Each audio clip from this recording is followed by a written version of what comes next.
That's all I'll let you know. I knew I was going to get to that moment. Do you know what? It was good. But you said obrigado with an A, and I was like, I'm going to come to the edge soon, but I'm going to go there all the same. Just to give you the chance. Do you know what I mean? Listen, I was fighting for my life there, you know. I said, hey, let's got this.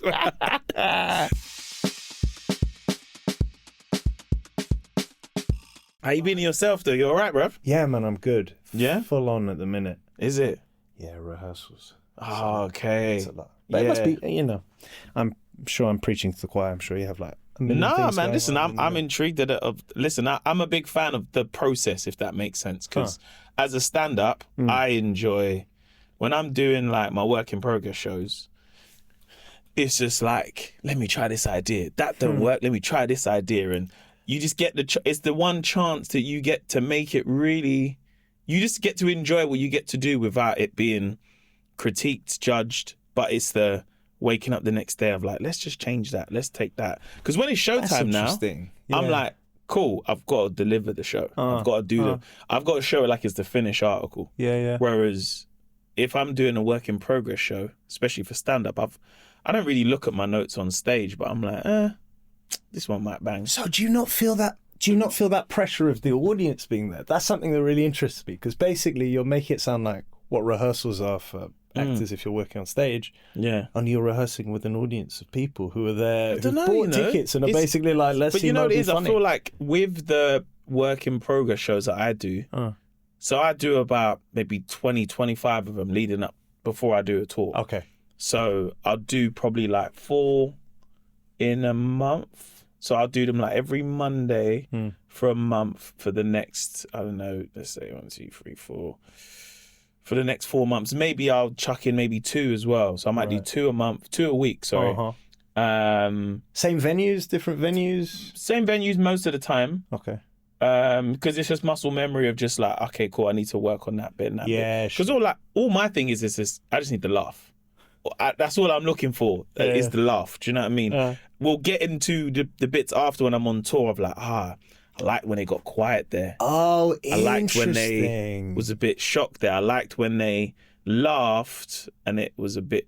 That's what I look for. But that comes later. That's kind of detail, that's polishing. Yeah. So the architecture thing makes sense. The first thing is like, is it funny? Are people going to laugh? Because I need my big hitters. So as a comic, I'm like, cool, when this show starts, I'm going to do 10 minutes of crowd work, but then I'm going to get into it. But I need to let them know where we're starting, what's the journey. Yeah, sure. And then I'm like, this is a big hitter, that's the big hitter, and that's the big hitter. Don't get me wrong, on tour, I'm still critiquing it. That's so fascinating. So yeah, that's why I think I'm always a fan of like actors when they're like, yeah, we've got rehearsals and like, you know, I've done performing arts and stuff at school and theatre production, but I think on a scale that where you're at the moment, you know, you're doing RSC, right? Do you know what I mean? That is, it's a different turkey, bro. It's kind of the problem with it. It comes with this big Royal Shakespeare Company. There we go. You know? That's a big acronym. How you feeling about it? Because you're playing the Henry V, right? Yeah, I am. Yeah, I'm feeling good. I'm feeling really good, actually. You know, it's one of those things where there is a part of it that looms large and you're like, oh my days, the RSC, Henry V. It's like canon. Do you know what I mean? There's something so, I was going to say establishment about it, but I suppose there's something that it's so baked into our public consciousness, right? Shakespeare and the RSC is the home of Shakespeare, and literally the town he was born and all of this stuff. Yeah. Stratford upon Avon. Stratford upon Avon, which is genuinely a really lovely town. But so there is that side of it. But when you get into a room with a company of actors and you start playing, do you know that thing is the same everywhere? You know, and I think there's something also that happens. The kind of ultimate example of that is before an audience. You get before an audience, and you could be in a black box theatre. You could be in the Royal Shakespeare Theatre, which is, you know, almost 1,000 people. But ultimately, it's the same thing that we all have as performers. We're telling a story. We're making a connection. Yeah. Do you know what I mean? We're playing a game together with the audience. So, yeah, that side of it dissipates the nerves. Because you go, I'm doing the thing that I've always loved. Yeah. I've always wanted to do. As an actor, would you say like when you're on stage, is that where you really get to like flex your muscles? Because, and what I mean by that is, as a comic, I love doing TV, but I'm on an auto cue. Do you know what I mean? I love, do you know what I mean, being like part of a cast in a sense of doing a panel show, but you're like, cool, you've got your bit. Stand up for me is like, this is where I am my ultimate showman in it. Like, this is my realm. Do you know what I mean? Like, and what is it about that? I think it's because it's like, it's the pressure of it's all on me. And I work better under pressure. So, but also there is that like, all right, cool. I also have an ego in a sense of like, yeah, man, make some noise for me when I come out, you know, because I need to feed off that. Yeah, sure. And if I don't get it, then I'm like, okay, cool. They're not feeling it. Now I have to really work because maybe, I don't know what the tempo has happened, but it is that like, it is where I'm working at my highest capacity. Yes. What is that? Is that the same for yourself as an actor? Yes. When you're on stage. 100%. There's something so total about it.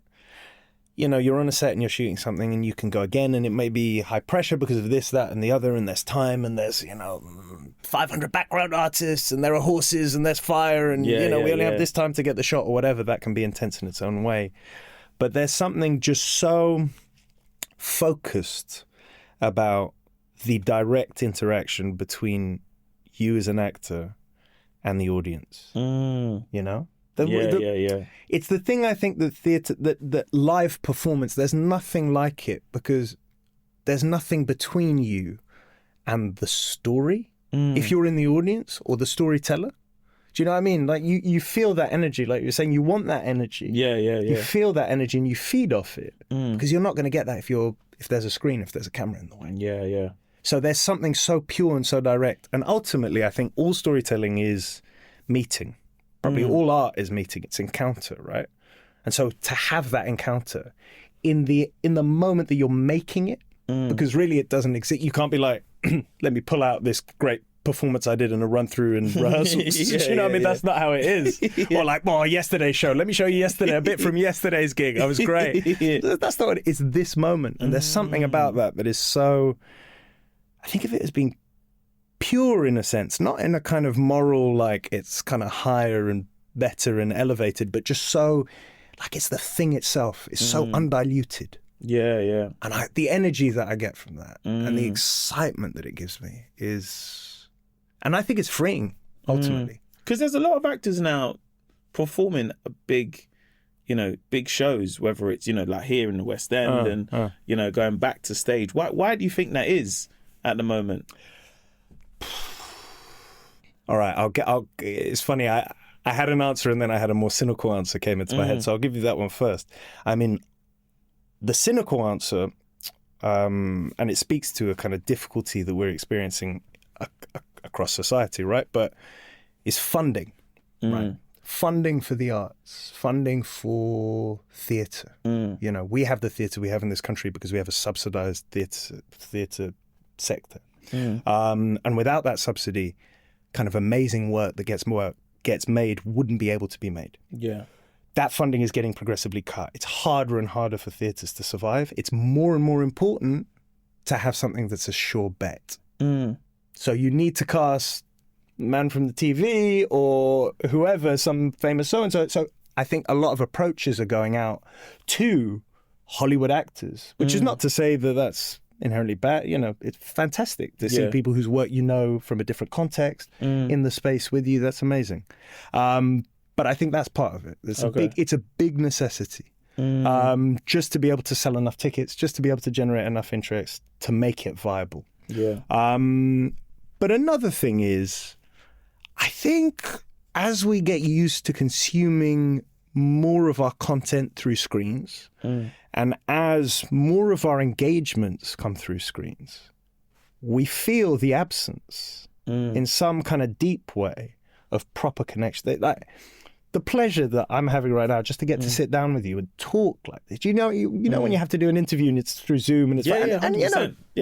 Sitting there in your boxes, calm, bruv. fantastic. Let's say it how it is, bruv. But when you can be with someone in the space, it's just different. It's just different. So I think we need that as human beings inherently. it offers you different possibilities, you know, working on stage to working on screen. Because it's a bit of a full circle moment because you watched your dad on stage. Yeah. Play Henry V as well, right? No, he was in Henry V. He played the King of France. Ah, okay. This was at the Globe Theatre. Was it the Yeah, Globe it was at the Theatre? Globe. Yes, it was at the Globe. This was maybe the first play I ever saw. Oh, really? Certainly the first play I remember seeing. I mean, my dad was an actor, so it's maybe it's unlikely that I saw my first play at the age of 8. Quite possibly they would have taken me to see something before then, but that's the first one I remember. And I was really like into history, and my dad was telling me about this new theatre they were building, which was like being built with all the materials and in the way they built this theatre 400 years ago. I was like, what? You know what I mean? Part of me was like, just trying to get my head around. I went with my school back in the day. Was it good? I'm loving that laugh already. That's the story. We were... Tell me about this. So we had this thing, right? I think it might be World Book Day. And our school got to perform at the Globe Theatre, right? You got to perform? Yeah, listen to this. Oh, this is great already. This is great. We had this play at the Globe Theatre. World Book Day, there's a bunch of schools. Every school's getting like 5 minutes, yeah? So then, I don't think I've ever told no one this. It's so embarrassing. So then, they were like, they're casted. Do you know what I mean? They're like, oh, okay, cool.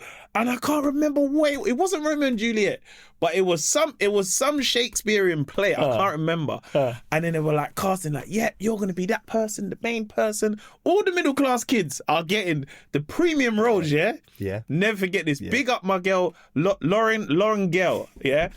Me and her, they cast us as the pigs, yeah? Bro, the pigs, bro. You know when you're a kid, yeah? You just do anything. You're like, yeah. So, but the teacher was like, yes, like, you're a pig, but you're not any pig. You're a Shakespearean pig. So, you know, when the people are looking at you there, and she sold this to us, yeah? She said, no, we weren't pigs, we were wild boars, yeah? 2 black kids, yeah? And then she said, when they're there in the Globe, yeah, you want to get your I'm gonna and me and this girl, Lauren Gale, yeah, she will know this. We are going to the people, you know, like, because in the Globe, you have the bit where you stand. Everyone's standing, yeah? So then they said the lines, and the wild boars roared, me and Lauren, Listen, there was a picture, South London Press. We was on the front page, yeah? I said, let me tell you something. It's only until I got older. And I was like, if that was my child, I would be fuming. Yeah, of course. You made him a wild boar. Of course. And told him to snore people. Of course. Great. The 90s were the 90s though, innit? But, man, we can't my claim to fame. We can't let the 90s off the hook just because of that. Genuinely, that is mad to me. Yeah, I can't lie. At the time though, I was fully in character though. I weren't playing around. I took it serious, which is also the problem, right? Because you're there doing your best work. Do you know, you've gone deep dive. Shakespeare. You've probably gone to, you know, I don't know, some city farm, man. Study the pigs, Bro, get the movements. I was like, yeah, you're doing some Marlon Brando work, and they're just putting you in. But I said, nah, no way you could do that to kids now. What, my mum turns up and she's like, what's my son then? So what, he's Timon and Pumbaa? No. Man, cut this out, man. It's about the space that you're allowed to occupy and the kind of perception of who gets to occupy what space. Yeah. And that's a massive problem in Shakespeare. You know, it to me, it's like a doubly sad irony that happened at the Globe because this is one of the problems we're up against in theatre. Yeah. And certainly with Shakespeare, that people go, it's not for me.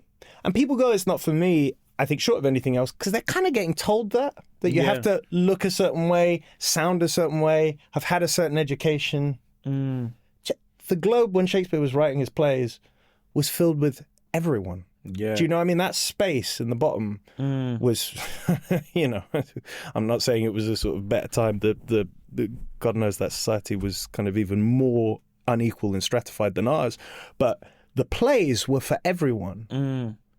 Do you know what I mean? And it was a space for everyone because it was what used to be movies, but I suppose what are now TV for us, right? It was something. It was kind of mass entertainment. Yeah. And I think the plays deal with that. But I think when you live with this, again, it goes back to that thing we were saying of the RSC. When it kind of looms large, people just go, no, that's not for me. Does it fill you with a little bit of power though now that, you know, like you're leading such an important play at the RSC? Is there does it come with like a level of confidence, or is it like I have to work twice as hard? That twice as hard question is an interesting one. Yeah, I think. Yeah, look, it feels. If short of anything else, it feels powerful because we're rehearsing this play. I'm playing the king, and you know, basically, if I do something in a run, people kind of have to do what I say. Or if I get too close to someone as we're running the play, someone kind of has to back off. You know, get away from me, peasants. Oh, sorry, sire. Actually, we genuinely had that yesterday in rehearsals. It was kind of an absolutely hilarious moment. There's this moment we were playing with. You know, how do you greet the king? How do you recognize the king? There's this moment of that kind of people pay their respects, basically, right? And we'd been talking about that, but then we moved on and we went to another little bit of the scene, and we sort of started the scene, and Natalie Kimmerling, who is fantastic, she plays Catherine, the Princess of France.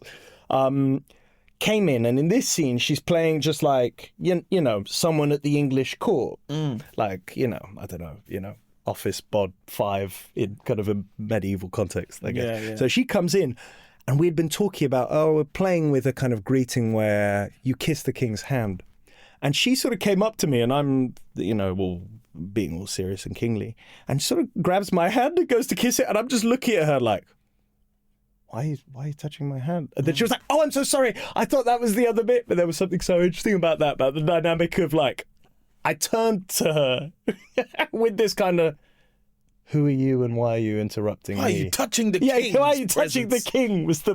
So, you know, we had a laugh about it. But my first reaction was sort of, I suppose, in character was like, who's this and why are you interrupting me? Do you stay in character? Are you like a method actor where you don't break at all? I can't do that. I need to try and find balance, I think, with my life, and I think we probably all of us who are creatives do. Yeah. And when you have something that you love that takes up a lot of your time anyway, I think that becomes doubly important. I mean, short of anything else, I think it's when I'm not doing it that probably I discover stuff. If I don't have rest, if I don't step away, things aren't going to settle. Yeah, do you know what I mean? If you're always kind of creating, I often find, like even something simple as learning lines. If I learn lines and then I go to sleep, the next day I have a chance to know them better. Because they've just kind of settled in me in some kind of way. Yeah, as opposed to like reading and learning and learning and learning. So there's something about what you receive as well as what you put out, and I feel like if I were working in a way that I was constantly kind of doing the character, whatever that means, that I wouldn't make the discoveries that come when you're just like having lunch and you're like, that scene, that, do you know what I mean? Where something just kind of emerges, you give yourself a chance to get something kind of from an unconscious place. But yeah, do you know what? Going back to what you said about working twice as hard, I had a really interesting conversation with a friend of mine years ago now. And he was saying, we were in LA at the time I was shooting this TV show out there, How to Get Away with Murder, which was this kind of American network television show, which totally changed my life and career. And he was out in LA, he's still out there. And he was saying, man, you know, we were talking about this. We were talking about getting cast as the Wild Boars. We were talking about the space that you're allowed to occupy as a black actor, black creative in any kind of way. And he was saying, you know, it goes back to that thing. Growing up, we didn't see people like us on TV. And I looked at him and I said, you know what? I'm in a different position to you on that one. Because growing up, I saw my dad on TV. Now, my dad was white, but I used to watch films he'd been in. Yeah, he was in The Great Escape. Do you know what I mean? He used to do Shakespeare. Like, he went to uni at Oxford. He got sent to a public school when he was white. So he was this tall, white, Oxford-educated actor who spoke kind of perfect RP. And he was my dad, so I didn't feel outside in a way that I think a lot of people do, a lot of black actors do, because I felt represented in a way. Okay. Even though people wouldn't look at me and think that necessarily. Yeah, right? yeah.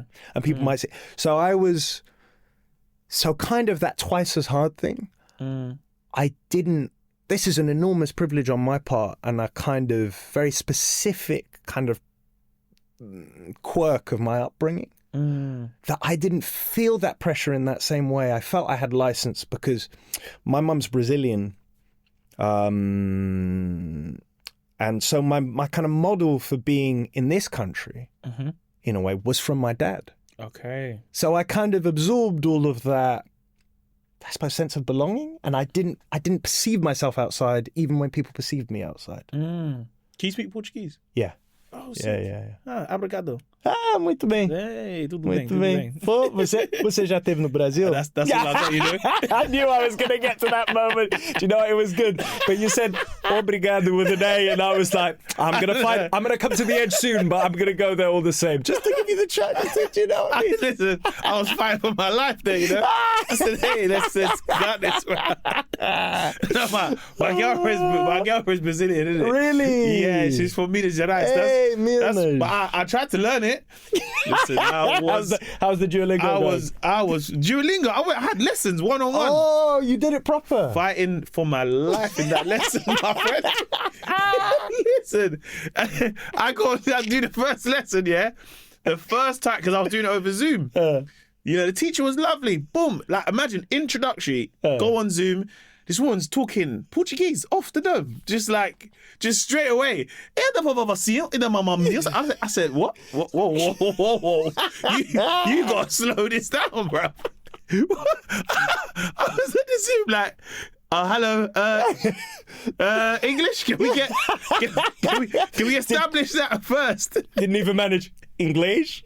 Hey, listen. And then she gave me some homework. She said, you need to learn the numbers 1 to 10. Oh my God, man. I was fighting an uphill battle, bruv. I was running up a hill backwards, bro. I had to write. I wrote it down on Post-it notes, yeah? I stuck it on the Zoom screen. And she's like, so, can you do the numbers? I said, yeah, test me. She goes, okay. Number 3. I'm looking at it. I'm looking at the screen going, 3. Tres? Yes, well done. And I'm looking at the Post-it note. I said, yeah. Then she goes, okay, what about a different number? 17. I said, yo. He said, 1 to 10. I said, say chi what? I said, come on, man. Help me out here, man. So I take it you're not doing your classes anymore. Oh, bro. I had to quit that, man. I said, it's been good.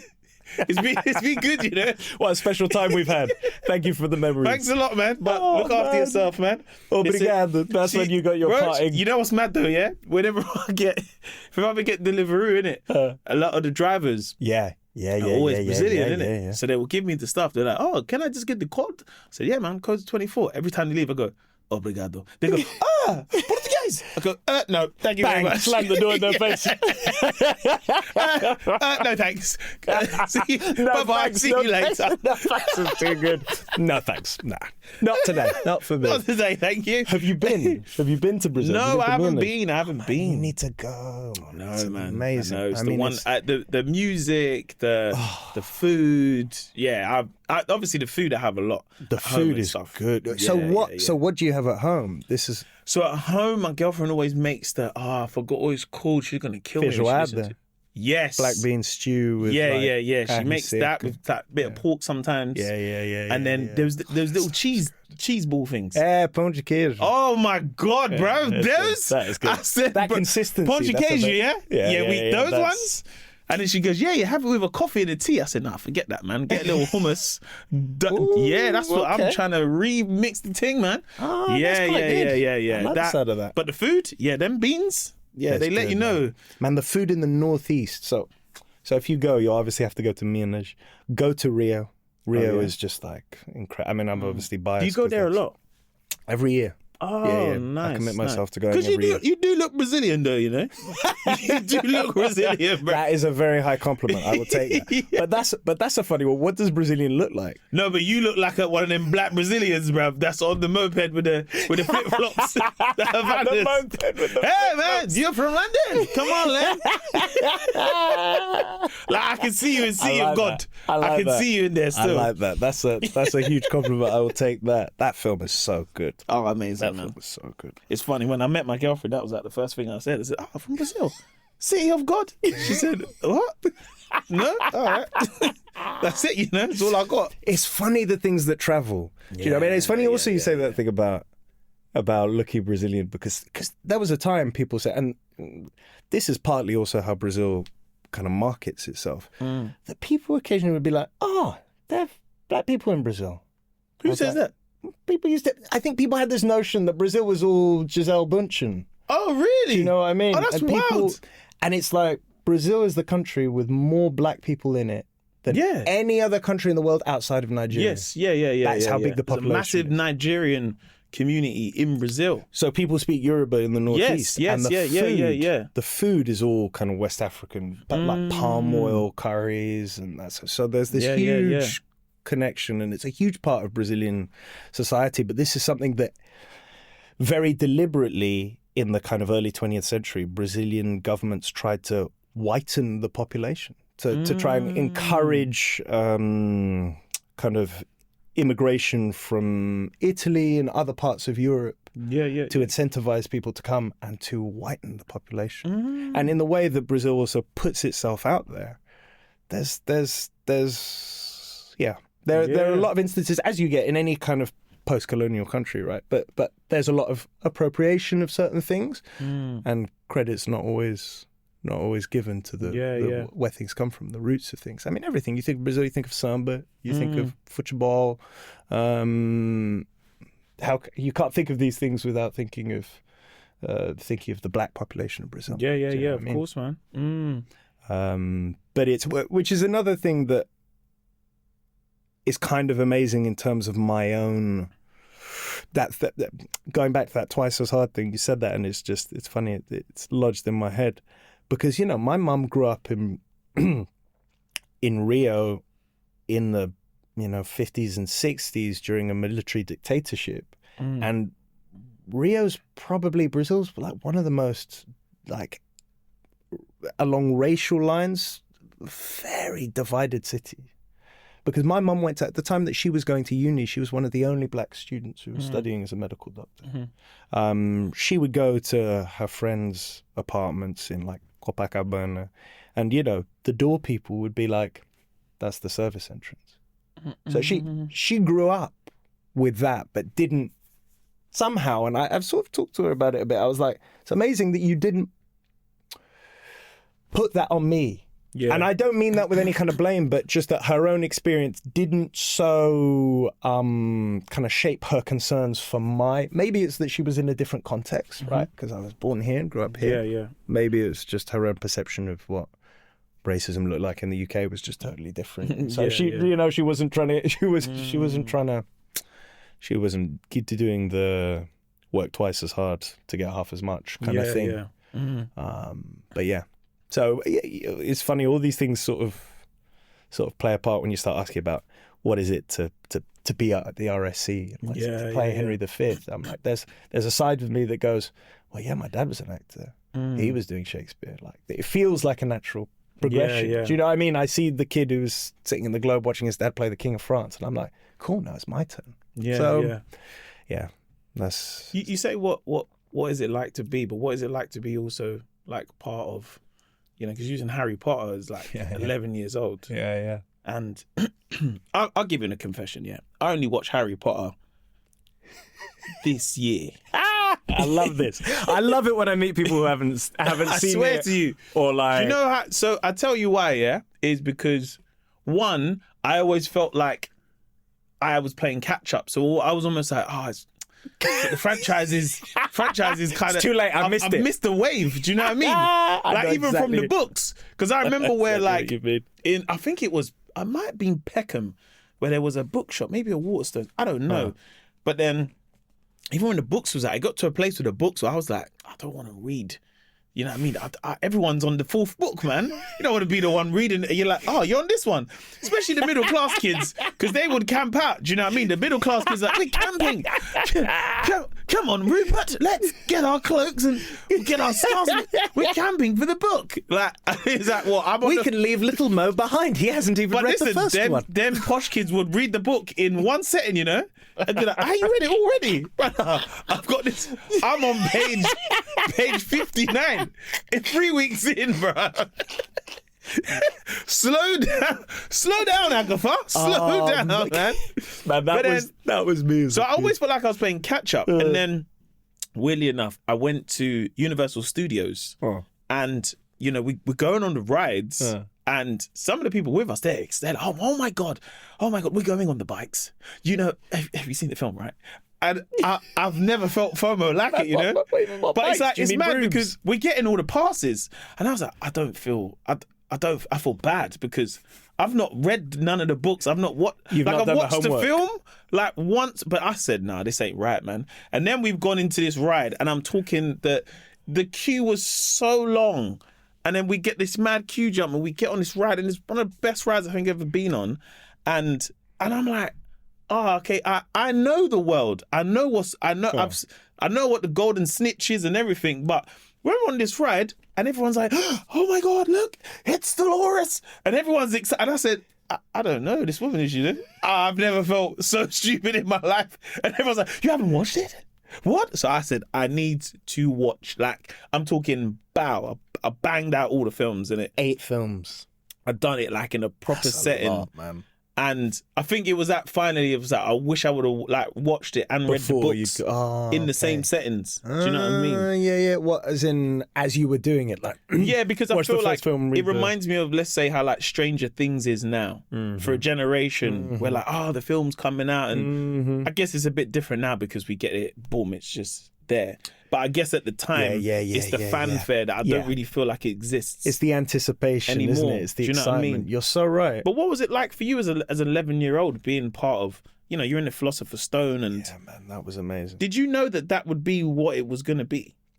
I didn't know, but I thought I knew because it was big to me. Yeah. So I had read, when they kind of announced they were making it a film, I'd already read the first book. And maybe the second by the time I got the part, I think. And you know, my school was the place where we were reading it all in like one sitting. Everyone's there, everyone's got their book. I remember we did a school trip. We went to like, I don't know, like Ben Nevis or somewhere, and we're, you know, meant to be walking up this mountain. And I've never seen like a group of kids so committed to getting up and down a mountain, because basically everyone was like, let's get back and read Harry Potter, and everyone sat in silence. Right. Everyone with their own copy, just reading, because the book had come out like the day before. People were upset. Like, it was a phenomenon on that level. Man. It was amazing. Which was kind of amazing, which was obviously amazing to be part of. In a way, I felt that I stopped being part of that once I was in the film, slightly. Because I had skin in the game. Do you know what I mean? Before, I was coming at it as like just a reader, someone who just loved those stories. And then I was a bit like, am I going to have anything to do? Do you know what I mean? Like, I'm flicking through the book, like trying to get to my bits, and like thinking about it from that perspective, it became a different thing. But man, it was like I loved those books. So to get to be in it was amazing. It was absolutely amazing, and sort of kind of happened kind of entirely by chance, really. But also, like, you wanted a man them in Harry Potter, though. That's just the thing, innit? Like, just say it how it is, innit? It's like, because I've seen the Philosopher's Stone a bag of times, but I never finished all of them, innit? But even watching, you're like, hey, we got some of the man them in here. All right, bro. We're ripping our thing, man. This is such a thing, and actually, that's what I thought. So they came and did auditions at my school, probably because, you know, the same principal that like got the middle class kids doing all the Shakespearean parts. They were like, oh, there's a nice posh school there. We should probably find some actors there. You know, that bad, awful association that exists. So all the kids in my school auditioned, and I didn't audition. And I'd already, you know, my dad was an actor. I'd already decided I wanted to be an actor. I'd already done a play at the Globe, like you, actually, funnily enough. But I did an audition, and the reason I gave myself, I think also it was about, I didn't want to put myself out there and get a no with something that I knew already is what I wanted to do with my life, as much as it's possible to know that at the age of like 10 or 11. But the other thing was I was like, there's one black character, Lee Jordan. I was like, there's one black character. I was like, and he's older, so there's not a part for me. Already I was thinking on that kind of level. And then I remember having this thought that I was like, but there's this character, Dean Thomas, and like everyone else is described as like having freckles or red hair or being pale. And they don't really say anything about him. So I guess he could be black. And that's the character I ended up playing. But that thing that you're saying is, you know, when it's your own experience, you don't realize maybe, but over time I started really, like, people have said that to me. It was like, it meant so much to me growing up. And I was a bit like, when people start talking like that, I was like, you know, I was like, I had like one line of film. Do you know what I mean? Like, I'm partly waiting for them to like really, like them to tell me they were talking about someone else or something, right? But they're like, no, because, you know, you were there and I saw someone who looked like me. Yeah. And so that's an amazing thing. How many auditions did you have to do? How many auditions did I do? I did 2, I think, that I remember. That was it. They saw me in a play I was doing. Okay. So they came to my school, asked people to audition, and I was like, there's no part for me. Didn't audition. All the rest of my friends from school did. No one got a part. Obviously, I was like, it's a massive film. What do you think is going to happen? You thought they were going to cast you? And then as I'm doing this play, I then get a phone call. They call my parents up. Don't know how they got our number. As I remember, we weren't even at home. So anyway. Warner Brothers, right? They can reach into every dark corner. And they got this call saying, we'd seen your son in this play. We'd like him to audition for Harry Potter. And I was like, wow. So I think that maybe gave me a bit of credit that maybe I missed other rounds of auditions, as it were. Yeah. Because they'd seen me do someone for the casting team had seen me do something and thought, oh, he's good. So then I did an audition on Denmark Street, just off Charing Cross Road. And then went to the studio and auditioned for Chris Columbus, the director, and then I got the part. It was mad. It was mad. I need to ask this. Do you still get residual checks? Is that a thing? Because I've heard this through the grapevine. It's funny, yeah. It's funny that you asked this. But dealing with residuals last night in a very unglamorous way I'm not going to go into. But chasing things up. But yeah. That's a real thing. Are they healthy? It's a nice... It was a good thing that happened to me that at 11 years old I did 10 years of Harry Potter. I needed to know. Do you know what I mean? It's better than a kick in the teeth. Sometimes the funny thing with residuals, maybe this is a dreadful thing to say. I'm so ignorant. I don't understand how it's calculated. Why? Sometimes you're just like, oh, that's nice. And sometimes, and it's still nice, you'll be like, oh, episode of Broadchurch I did in 2012. 52p. Cool. Back in the day, man, they used to post these things. You're like, you paid more for the stamp. For the stamp and the envelope. And you're like, 52p. You got to go to HSBC, be like, hey, let me 52p. Let me cash that. How many days? 5 days to clear? All right, fair enough. But no, I had to ask because I did hear, I think it was, there's another actor who's in it and he mentioned, and it was always this like, you know, like when you go on like Instagram and they have these like swipe posts, and it's like, this is, this person said one line and da-da-da-da. But I just had to ask. Well, as in they said one line and they got paid this much per word. But you know when you're like, I don't know if like now because of social media, those things get inflated in a sense of like. Look, I couldn't. I don't. It's not like a lifetime wage. But it's healthy though. Yeah. Right? Yeah. But the way I see it is like, wow, I did this thing and I'm still getting paid for it. Like that is amazing. Do you know what I mean? Just the fact that I can, I just thought of it this way, support my theatre habit is kind of amazing. Because it's funny, I bumped into someone in Stratford and he was like, oh, it's fantastic. You're playing Henry V and that's a big old part. That must be good, financially as well. And I was like, not so much. That's not really the economics of theatre. Do you know what I mean? But just the fact that I get to do what I love for a living. Do you know what I mean? Get paid and get paid. But especially like, you know, you started from such a young age as well. Do you know what I mean? To still be in a place where, you know, you planted your seed at such a young age and it's still, do you know what I mean, prospering. Like, do you know what I mean? That's kind of like what you kind of do it for in some ways, where you're like, well, yeah, I'm part of this film. Like the goal wasn't to get residual checks. Yeah. Do you know what I mean? When you get older, but you're like, oh, wow. Okay, cool. I'm part of something that is living beyond me. And people, like you say, come up to you and tell you that, oh man, I've seen you in this. Speaking of seeing you in this, you're in How to Get Away with Murder. Oh. What's it like working alongside Viola Davis, man? Because she's one of the best in the game, man. She's amazing. Do you know what I mean? How was that experience? Because you say you're in Hollywood as well. Yeah. You know, and that's probably such a juxtaposition of, do you know what I mean? We're talking about Harry Potter when you was 11 to now being an adult and you're in Hollywood and, you know, you're working alongside Viola Davis. How was all that stuff? It was mad. It was mad because I had no, kind of opposite to the Harry Potter thing, because I'd read those books and I was like, to me, they were massive, so I thought they would be massive. But then when they were actually massive, I was like, Poof. But How to Get Away with Murder, I had no idea. I had no idea about anything. I'd never really watched American TV. Yeah. Like, I was always confused when people would like talk about SNL. I'd be like, where are you watching this? I only have 5 channels. Do you know what I mean? Did they put is that on channel 5? Like late night or something? Like, truly. I never, like, we didn't have like No, Sky Princess say that. I'm like, no, come on, man. You ain't watching it like that, man. Because it was I don't know how you consumed it. Yes, now with YouTube. Exactly but, that. Yeah, man. I remember that. Someone said this the other day. Yeah, man. I remember watching Eddie back in the day, man, on SN. No way. How?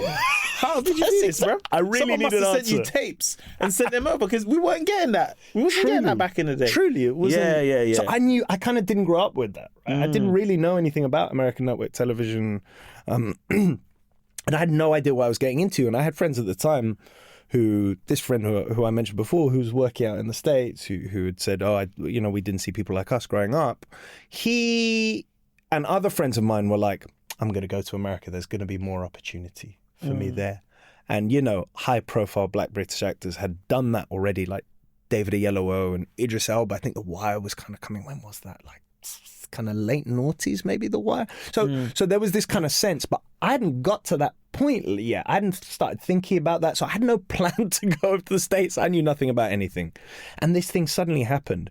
And I'm on this business class flight to Philadelphia. And I am bricking it because I'm like, no, man, I'd never worked in the States before.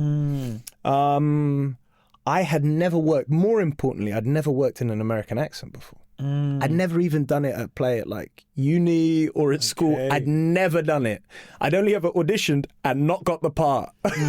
So I was like, you got to do them self-tapes, boy. 1 a.m. Oh my. And this was kind of even before self-tapes. Okay. So it was 2014. Okay. So I was flying out there to do it, and I had auditioned entirely remotely on Skype. This was before self-tapes were a thing. So I went into a casting there, boy.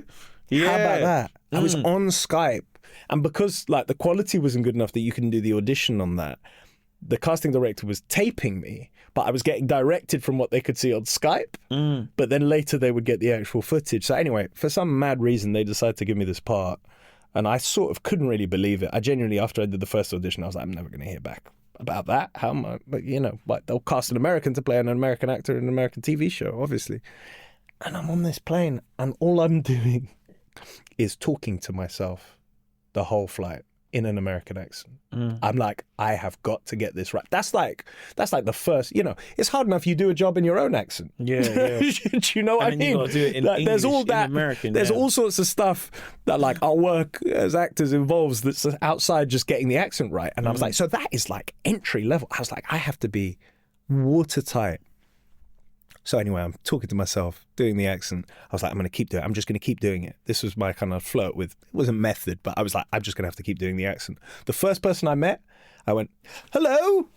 I just like immediately dropped that shit because I was just terrified. I was like, this is stupid. There's a lot of British actors, they say that they stay in the accent until like they probably wrap filming sometimes. Yeah. So you just went back to your regular accent and then on set, like, would you then... No. So that was only because I'd just arrived and I was scared. basically. Okay. But so then I was obviously like, I'm going to work with these people. I'm not going to. I've got to just talk as me. I just didn't have the conviction in the accent at that point. But we was going to start shooting in 3 days, and it got to one evening that I was just like, I'm going to have to do this. I'm just going to have to do this. And I was talking to my ex, and she was like, look, if you think it's going to help you, you just have to rip off the Band-Aid, because you want to do this when they say action on the first scene, and then you've got to do it. No one's heard it. So I went down to breakfast, and it was so awkward because I've been talking like this, and all of a sudden I'm doing this American accent, and I'm like, I sound awful, and everyone's just like, okay. I was like, I just want to acknowledge I'm doing the accent now, and I'm expecting them all to tell me it's awful. And I used to go to Dunkin' Donuts to get some breakfast in the morning, and I would count the coins I needed exactly to minimize interaction with the person at the store at the till, because I was terrified. I was terrified that so I was like, I need to work through this, because I'm about to be shooting a TV show. And eventually, just with time, you just got more confident. And I started, when I was there, I spoke in the accent the whole time. Yeah. So over that. But going back to Viola, then on like day 2 or something, all of a sudden we're shooting this group scene, and then everyone else goes, and it's this scene with just me and her. And at that point, I feel a bit more settled in the accent, and I've enjoyed the kind of early process of shooting. And I just had this moment where I looked to the left, and there was, those kind of movie director chairs things, and there's like Viola Davis, and they just had my name, Alfred Enoch, and I was just like, this is a trip. I was like, this is a trip.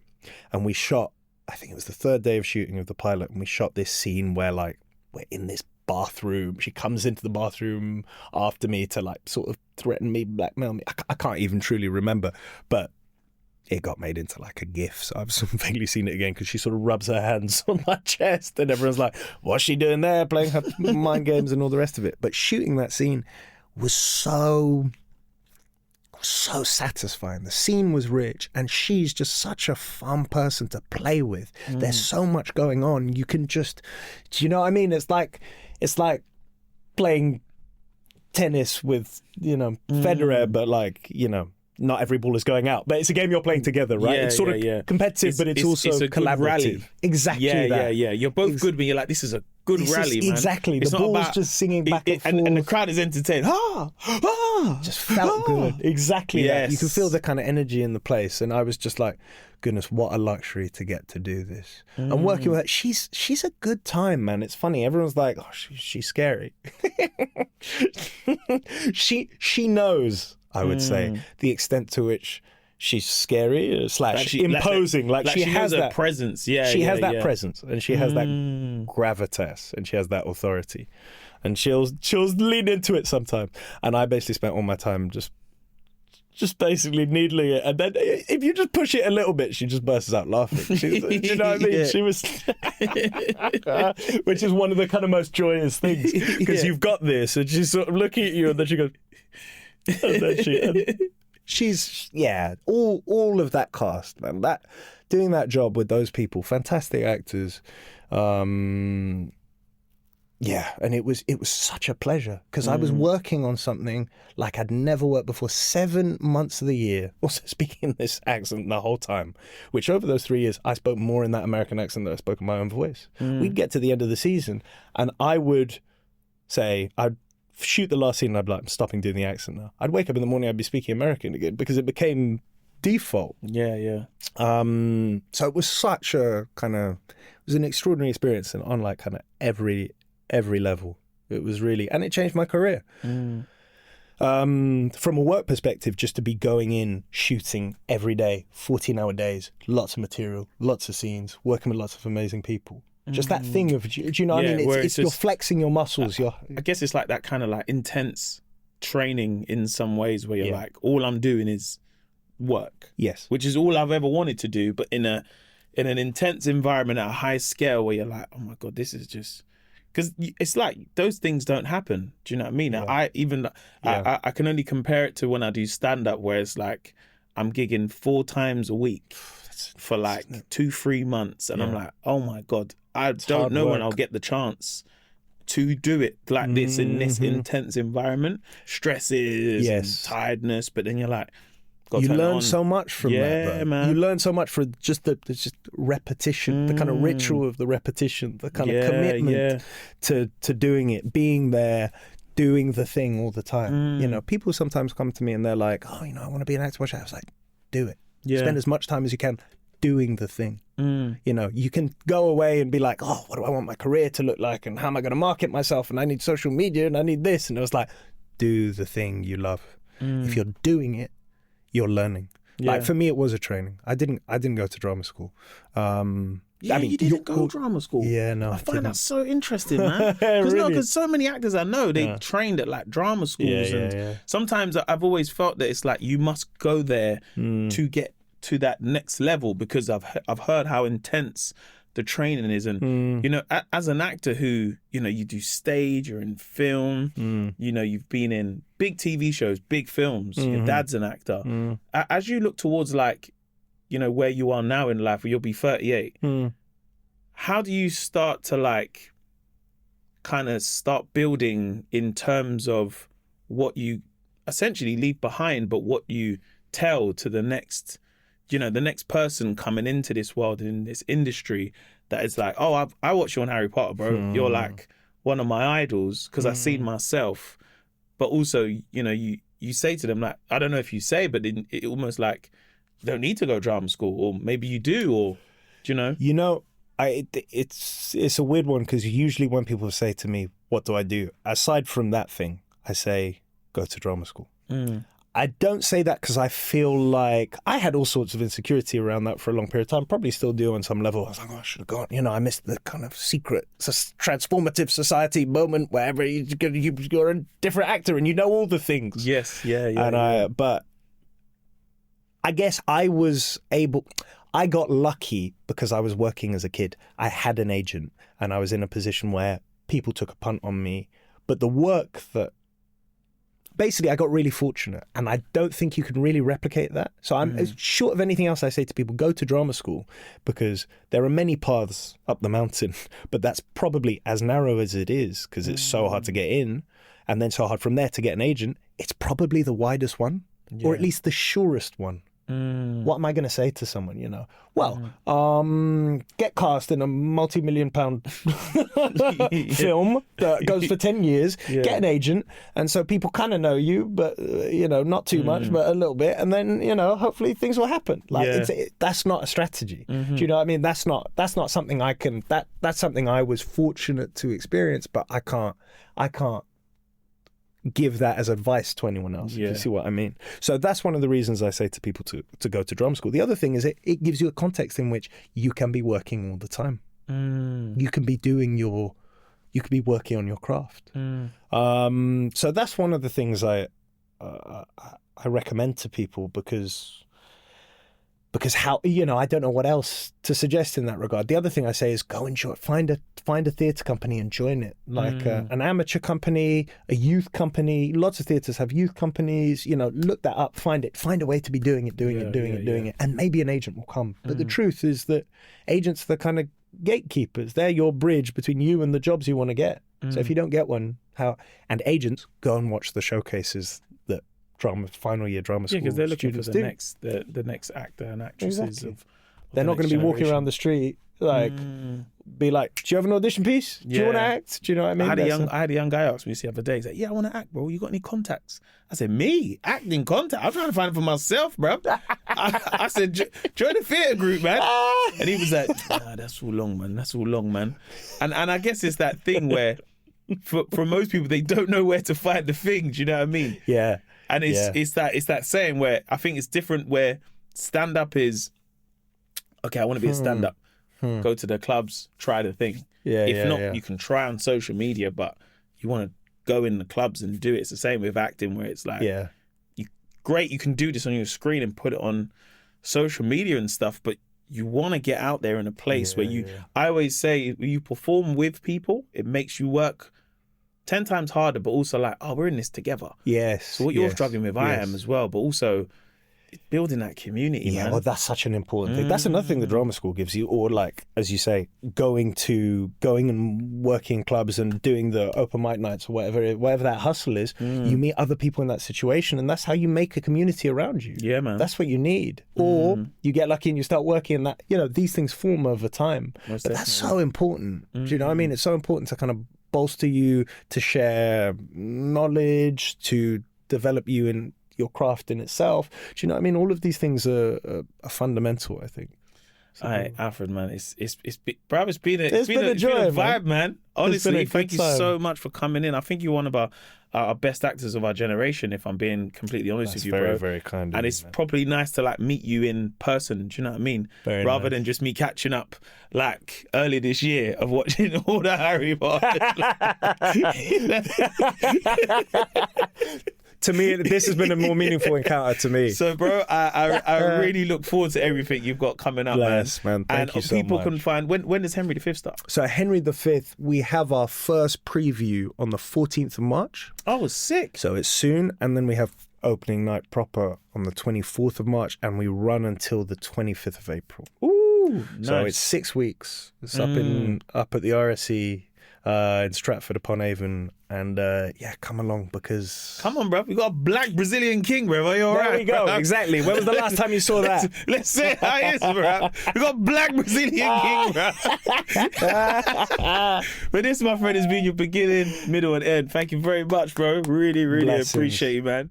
Hey, what's up? Thank you so much for listening to the podcast today. Now, a lot goes into making each episode. I know you hear my voice, but there's a team behind the scenes who help make it. And if you did enjoy it, I'd really, really appreciate if you could show the love to them by giving us 5 stars. And if you also have the time, please leave us a review. It's always appreciated, and we love reading the comments. And of course, we want to keep making it better. Thank you for listening, and have a great day. Peace.